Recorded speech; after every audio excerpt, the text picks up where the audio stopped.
Amen. Voilà. Nous allons lire un passage et dans ce passage, je vais appuyer ce que nous avons entendu de la prophétie. C'est ce que le Seigneur a mis sur mon cœur de partager avec vous. Gloire à Dieu. Amen. Romains, plutôt 1 Pierre chapitre 3, à partir du verset 7. Marie, montrez à votre tour de la sagesse dans vos rapports avec vos femmes, comme avec un sexe plus faible, honorez-les, comme devant aussi hériter avec vous de la grâce de la vie. Qu'il en soit ainsi, afin que rien ne vienne faire obstacle à vos prières. Parole du Seigneur. Continue. Verset 8. Afin, soyez tous animés des mêmes pensées, des mêmes sentiments, pleins d'amour fraternel, de compassion, d'humilité. Ne rendez point mal pour mal ou injure pour injure. Bénissez au contraire, car c'est à cela que vous avez été appelés, afin d'hériter la bénédiction. Si quelqu'un en effet veut aimer la vie et voir des jours heureux, qu'il préserve sa langue du mal et ses lèvres des paroles trompeuses. Qu'il s'éloigne du mal et fasse le bien. Qu'il cherche la paix et la poursuive. Car les yeux du Seigneur sont sur les justes et les oreilles sont attentives à leurs prières. Mais la face du Seigneur est contre ceux qui font le mal. Et qui vous maltraiterez si vous êtes zélés pour le bien. D'ailleurs, quand vous souffrirez pour la justice, vous seriez heureux. N'ayez aucune crainte et ne soyez pas troublés. Mais sanctifiez dans vos cœurs Christ le Seigneur, étant toujours prêt à vous défendre avec douceur et respect devant quiconque vous demande raison de l'espérance qui est en vous, et ayant une bonne conscience, afin que la même où il vous calomnie comme si vous étiez des malfaiteurs, ceux qui décrivent votre bonne conduite en Christ soient couverts de confusion. Car il vaut mieux souffrir, si telle est la volonté de Dieu, en faisant le bien qu'en faisant le mal.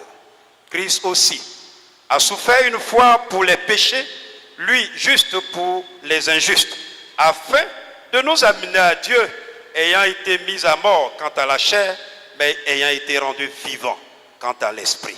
Amen. Amen. Amen. Amen. Relis le verset 7 et le verset 10. Le verset 7 et le verset 10. Marie, montrez à votre tour de la sagesse dans vos rapports avec vos femmes, comme avec un sexe plus faible, honorez-les, comme devant aussi hériter avec vous de la grâce de la vie. Qu'il en soit ainsi, afin que rien ne vienne faire obstacle à vos prières. Amen. Verset 10. Si quelqu'un, en effet, veut aimer la vie et voir des jours heureux, qu'il préserve sa langue du mal et ses lèvres des paroles trompeuses. Amen. Qui préserve sa langue Trompeuse. du mal et des paroles Trompeuses. trompeuses. Il y a deux choses. Il dit, nous qui sommes mariés, nous les hommes, il a parlé des femmes avant d'arriver à là. Oui, oui. N'est-ce pas? Oui. Mais je vais parler de nous les hommes. Ça ne veut pas dire qu'il n'y a pas pour vous, hein? Alléluia. Mais il dit de respecter la femme, de la considérer, de l'honorer, pour ne pas que si elle est frustrée ou elle est dans un état, nos prières soient bloquées.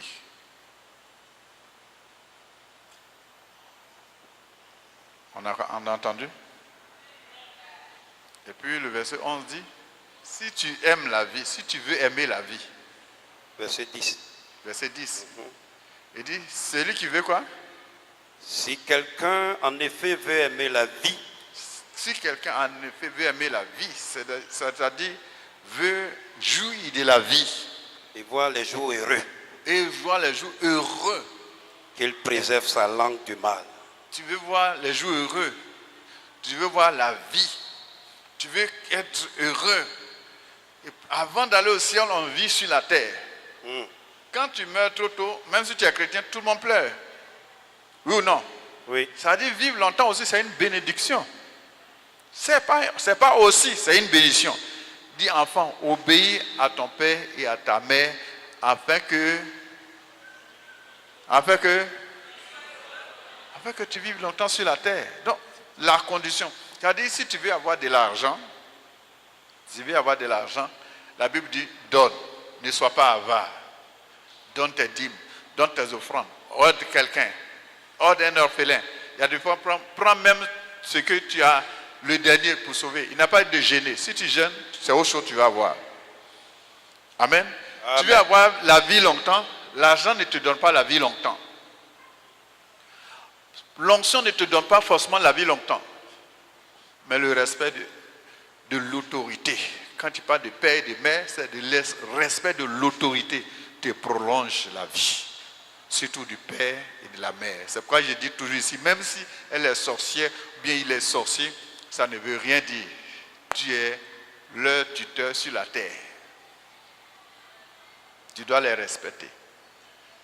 Pour prolonger ta vie. Même si la personne est sorcière, bien quoi, et que toi tu fais ta part, elle n'a qu'à faire sa sorcellerie. C'est Dieu qui va la frapper. Mais toi fais ta part, respecte la parole et laisse le reste à Dieu. Gloire à Dieu. Amen. C'est comme si tu dis que quelqu'un est païen, il est mauvais, à cause de ça tu ne parles pas avec lui. Est-ce que toi tu respectes la parole? Tu es chrétien mais tu respectes la parole de Dieu. Tu as ouvert une porte là.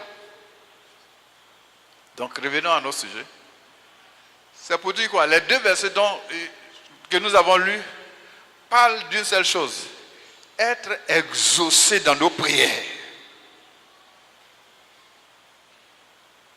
Tu veux avoir une vie heureuse, c'est quand tu es exaucé dans tes prières. Si tu es exaucé dans tes prières, tu es heureux ou bien? Ou bien?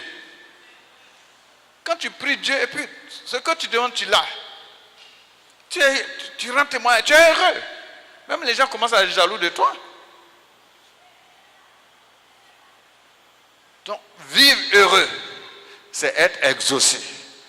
Pour ne pas être inexaucé, pour ne pas avoir des blocages dans ton exaucement, cesse de mentir. Amen. Mentir là, c'est pas seulement... il y a des mensonges qui sont vraiment des mensonges haut de gamme.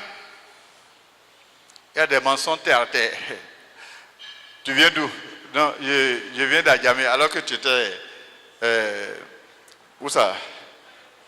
À Epougon. Ça, c'est mensonges trop terre à terre. Mais mensonges des politiciens. Ça, c'est très grave. C'est haut de gamme. Mais il y a des gens qui ne sont pas politiciens, mais leurs mensonges, ça peut ressembler à la vérité. Tu comprends?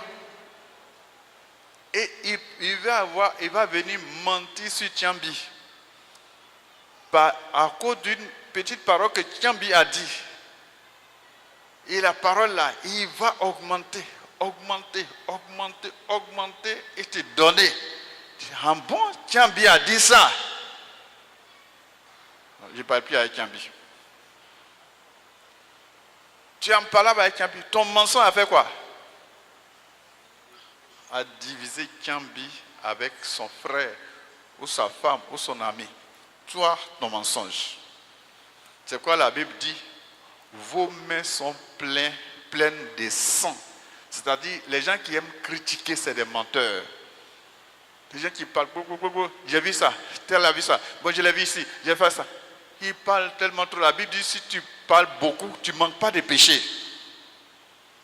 Péché là, ça est toujours avec toi quand tu parles trop. Puis c'est toi toujours tu as vu, c'est toi toujours tu as entendu, c'est toi toujours tu sais. Comment tu fais? Purifie ta langue un peu.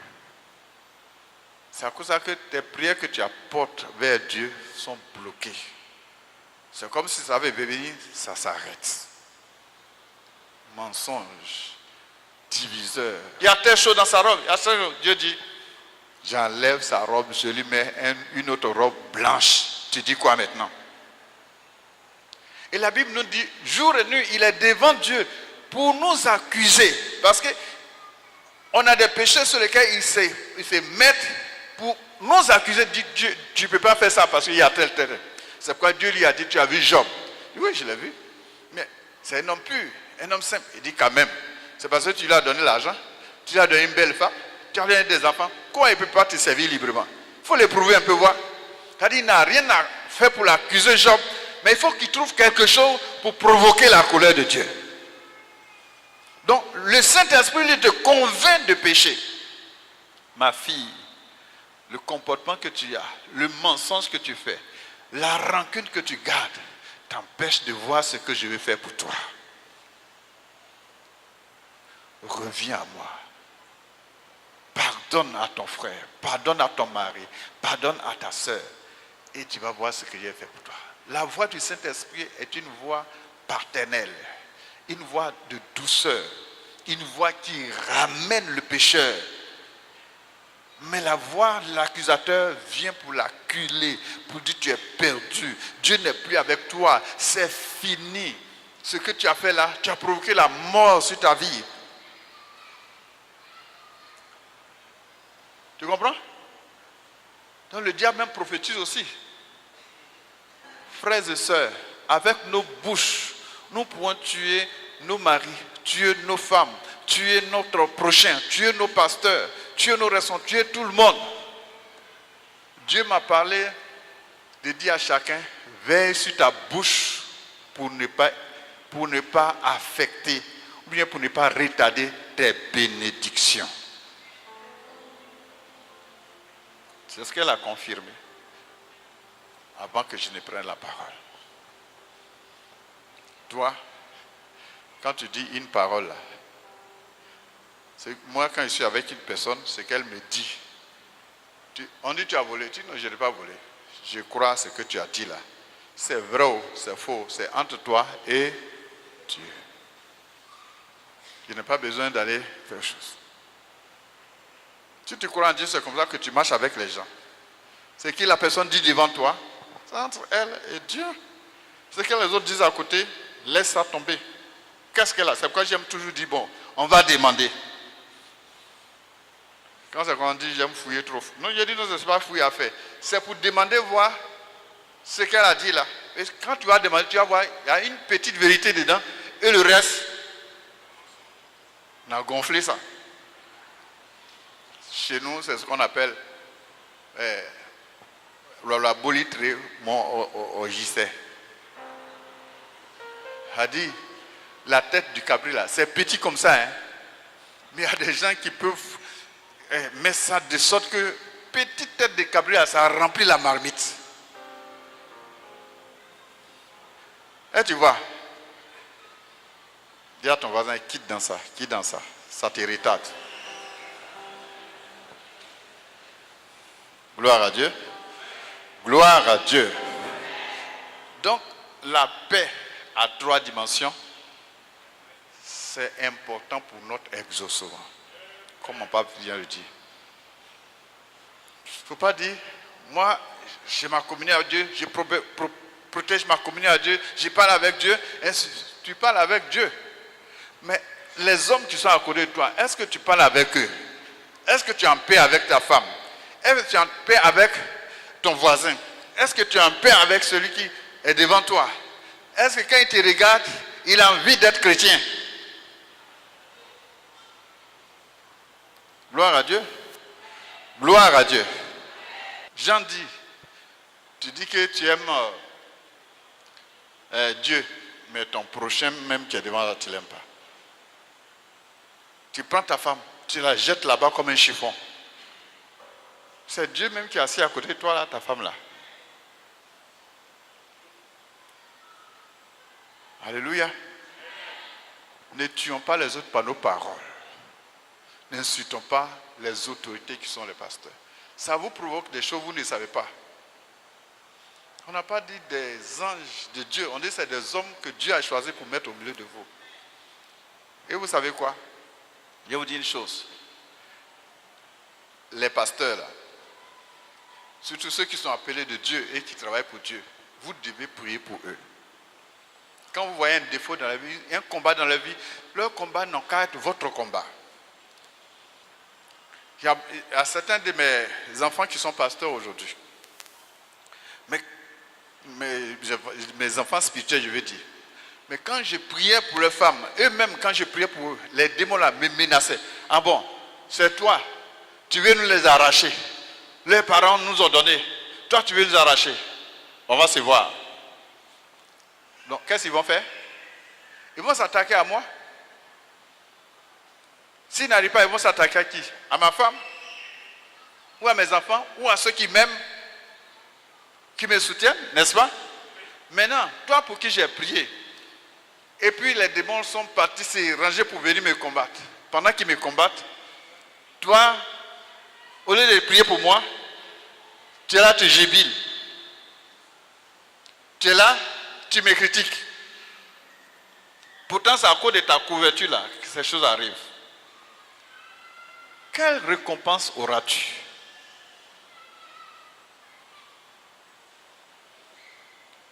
Frères et sœurs, en m'arrêtant là pour tenir à ma promesse, je voudrais vous dire, soyez en paix les uns avec les autres. Il faut vérifier si le voisin avec qui tu t'assois là, est-ce que tu parles avec lui sincèrement? Il y a des gens, je suis sûr, on les fait asseoir à côté de quelqu'un d'autre, ils vont changer de place parce que le courant ne passe pas bien avec. Mais on est dans l'église, hein? On est dans l'église. Alléluia. C'est pourquoi il y a des gens, ils ont toujours leur place. Quand ils viennent à l'église, même s'il y a une personne, ils ont leur place.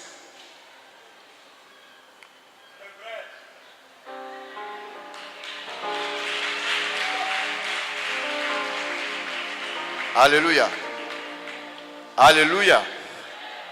Vous savez, c'est bon d'avoir été dans le peuple avant d'être ici. J'étais assis là-bas aussi. Et puis même quand il a été pasteur, il y a des fois je partais m'asseoir dans le peuple, là où on ne me connaissait pas, pour écouter la parole. Maintenant, il ne peut pas faire parce que partout où je vais, on me reconnaît. Mais avant au moins, je pouvais aller m'asseoir dans une réunion du soir, je suis assis là, j'écoute la parole. Dieu me parle aussi. Et puis, je m'en vais. Donc, quand tu es assis là, quand on dit saluez-vous les uns les autres, est-ce que tu regardes bien ton voisin même avec joie? Saluez-vous les uns les autres. Fais l'exercice, on va voir.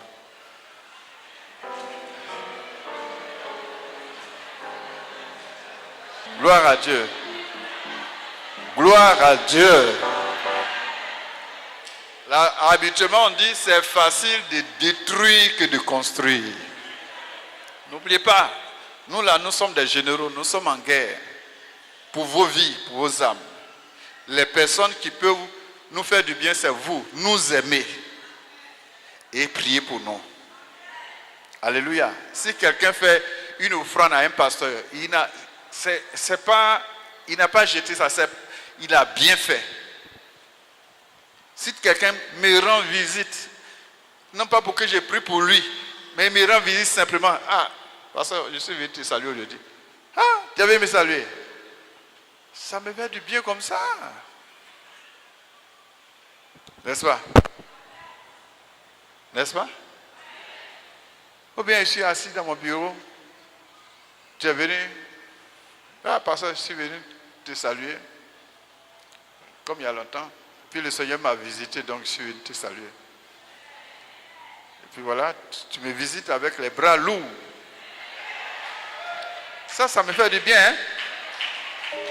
Alléluia. Alléluia. Ça fait du bien.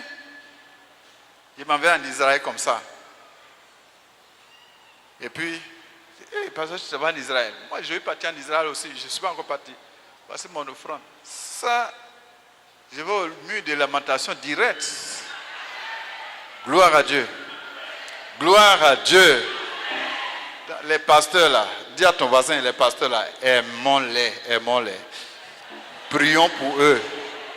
Avec leurs défauts, prions pour eux. Soutenons-les. Et Dieu va te bénir. Et si quelqu'un est marié à côté de toi, il dit, aime ta femme, ou bien aime ton mari. Il faut lui dire ça. Et comme le message nous a dit, ce n'est pas en parole seulement, c'est en action. C'est-à-dire, si tu dis tu l'aimes là, le jour où tu es fâché, le jour où il y a quelque chose qui ne va pas, il faut lui demander pardon. Les hommes mariés, quand il va demander pardon à sa femme ici? Levez les mains, levez les mains. Ça ne fait pas honte. Moi-même, je suis le premier. Parce que moi-même, quand je me mariais, j'étais gaou. Il y a beaucoup de choses que j'ai mal fait même. Hein? De temps en temps, il demande. C'est dans l'orgueil, tu fais façon comme ça. Mais après, bon, vraiment, pardon. Pardon des garçons, c'est toujours orgueilleux. Mais il faut demander pardon quand même. Alléluia. Ça t'ouvre des portes. Ça amène bénédiction, vous ne savez pas. Dieu même se met en colère aussi. Donc, forcé, tu vas te mettre en colère un jour. Mais que la nuit ne tombe pas sur ta colère. Il faut être capable de demander pardon à ta femme. Ça ne fait rien. Ça change. Qui sait que moi j'ai demandé pardon à ma femme? Si je ne vous dis pas. Et ça enlève mes diplômes. Ça enlève ma grâce. Ça n'enlève pas mon onction. Au contraire, ça augmente mon onction. Mais pour toi, là, tu dis non, quand même, après tout, c'est moi qui suis l'homme. Puis toujours, je dois demander pardon. Bon, si j'étais offensé, demande pardon. Si j'ai été offensé. Aïe. Donc, tu ne sais pas que tu l'as offensé. Il y a des fois, il faut demander pardon aussi à ton pasteur. Tu as fait des choses, lui, il ne sait pas où. Mais Dieu est fâché contre toi à cause de ce que toi, tu as fait. En cachette contre lui. Si tu demandes pardon à Dieu, là, va lui demander pardon. La grâce va venir sur toi. Alléluia. À ton Père. C'est tout ça qu'on appelle la paix. Comme ça, on dit quoi? Horizontal, non? Vers. Ici, là, c'est quoi? Vertical. Et ici, là? C'est ça. Donc, verticalement, demande pardon à Dieu. Horizontalement, demande pardon à ta femme, à ton mari, à ton prochain, même souvent même à ta servante, à ton jardinier, sur qui tu as crié, mal crié, dit des choses comme si il n'est pas né d'une femme comme toi. Que le Seigneur nous bénisse.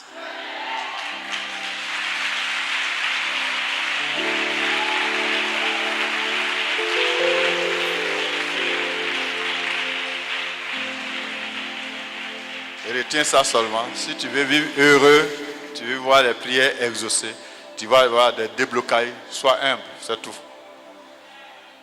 Le reste c'est de l'orgueil et ça te bloque pour rien.